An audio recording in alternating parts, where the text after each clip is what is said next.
এবছর ২৪শে মার্চ থেকে ৪ঠা এপ্রিল পর্যন্ত ১২ দিনের ঈদ যাত্রায় ২১৫টি সড়ক দুর্ঘটনায় প্রাণ হারিয়েছে অন্তত ২৩৯ জন।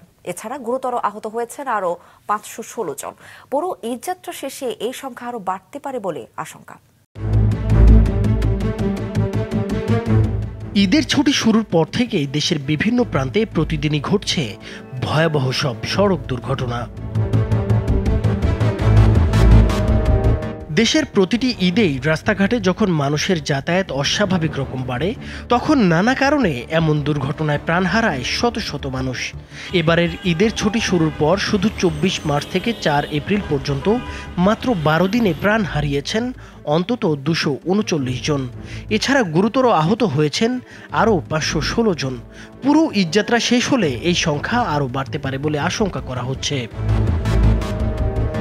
পরিসংখ্যান বলছে ২০২৪ সালের ঈদ উল ফিতরের আগে এবং পরে মিলিয়ে ১৫ দিনে সড়কে ৩৯৯টি দুর্ঘটনা ঘটে, যাতে ৪০৭ জন নিহত এবং ১৩৯৮ জন আহত হয়।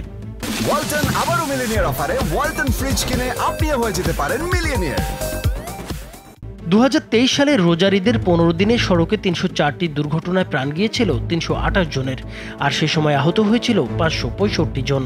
এছাড়া বিগত ৯ বছরে শুধুমাত্র ঈদ উল ফিতরে সারা দেশে ২৩৭৭টি সড়ক দুর্ঘটনায় ২৭১৪ জন নিহত এবং ৭৪২০ জন আহত হয়েছেন বলে জানিয়েছে যাত্রী কল্যাণ সমিতি।